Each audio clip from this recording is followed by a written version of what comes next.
Hello, and welcome back to Kim Reads as we continue with Molly Learns a Lesson. Chapter 3, Top Secret.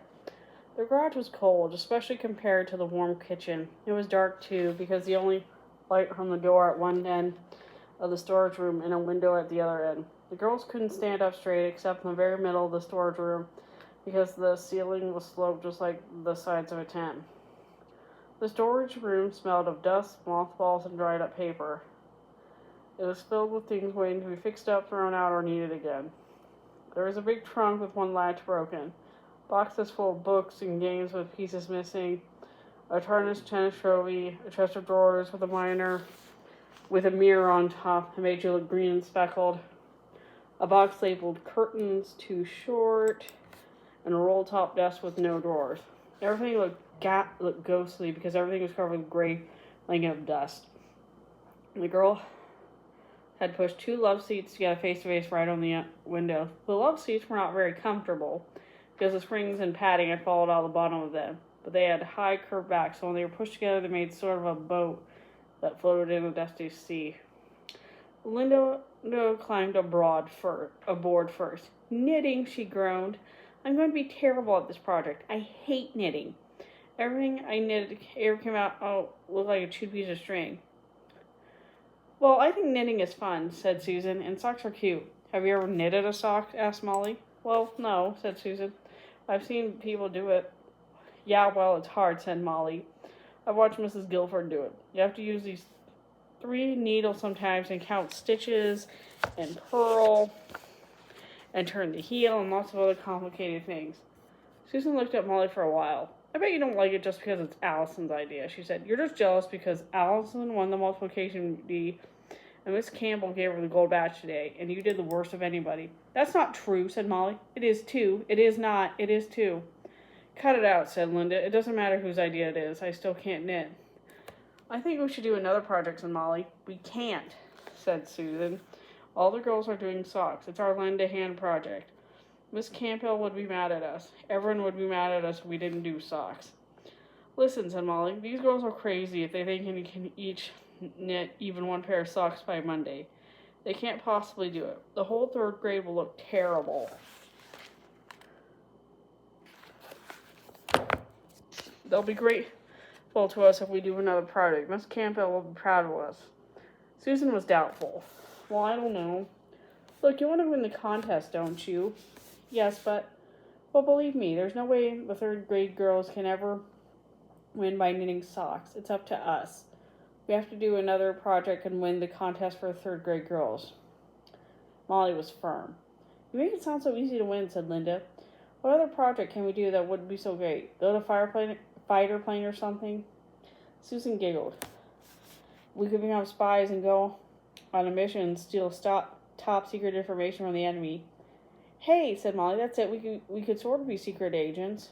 What do you mean? Asked Susan. Well, said Molly, we're secret agents because nobody knows what we're doing, right? Just us 3, and our mission is our project. Only instead of stealing information, we could collect something like tops, bottle tops, interrupted Linda. Get it? Top secret. We'll be top secret agents. Yes, said Molly, that's it. We'll collect bottle tops for scrap metal, then use the scrap metal to make tanks and battleships and things, so it's good for war effort. We'll collect at least 100 bottle tops, and we'll surprise everybody at school on Monday. We'll win the contest, and Miss Campbell will be pleased with us. Top secret agents, that's just Susan, just like in the movies. We can wear matching clothes, spy clothes, dark pants and dark shirt, and send us notes in secret code and have a secret hideout. Right here, said Molly. This can be our hideout. We should have a secret handshake, too, said Linda. And we can never show anybody what it is. And we can't tell anybody what our secret project is, said Molly. You have to be sworn to secrecy. Okay, let's swear, said Linda. Come on. Solemn oath. She raised her right hand. Molly and Susan did, too. I promise never to tell anyone. Shh, Molly interrupted. I hear something. What is it? Asked Susan. An enemy spy? Molly waved her to be quiet. She crept over the window. It's Allison. Allison Hargrave is knocking on the kitchen door. I want to see, said Linda. she joined Molly at the window. Get down, Molly commanded. She and Linda knelt by the window. Hey, look, said Linda. Allison has a big white envelope in her hand. They looked down at Allison from their hideout. They saw Mrs. Guilford come to the door, wiping her hands on her apron. Allison showed Mrs. Guilford the envelope. Mrs. Guilford nodded and squinted up at the garage and pointed up right at the window. The girls ducked. They heard footsteps coming toward the garage. She's coming this way, whispered Linda. She's coming to find us. Quick, hide, Molly hissed. But, said Susan. Hurry up, ordered Molly. If she sees us, it'll ruin everything. She slithered under one of the love seats. Linda hid behind a trunk. Susan knelt in a corner, then popped up like a jack-in-the-box and ran over to hide under the roll-top desk. Molly's heart was pounding. It smelled musty under the couch, and the broken swing dug into her back. After what seemed like a long time, she heard the door open. All she could see were Allison's feet. They came to the room and stopped. Molly? Molly held her breath. The feet hesitated, then turned and went out the door. Molly could hear them hurrying down the stairs. All the breath came in one big sigh. The coast is clear, she said, and then she wiggled out from under the love seat like a snake going backwards. Linda went to the window and reported on Allison's movement. She's knocking on the door again.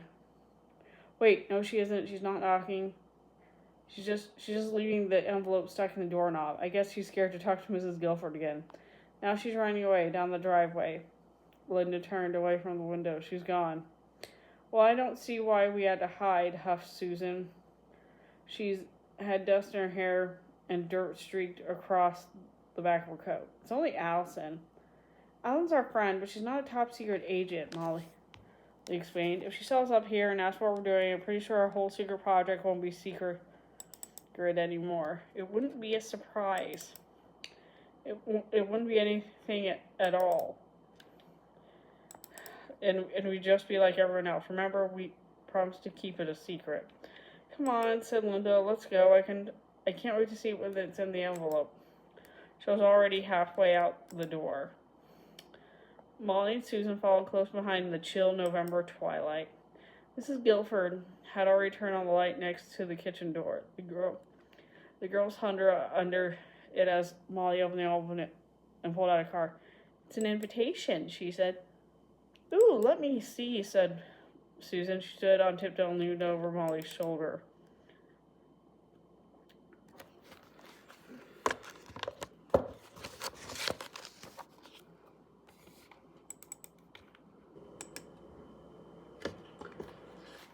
Molly's hands were stiff and cold.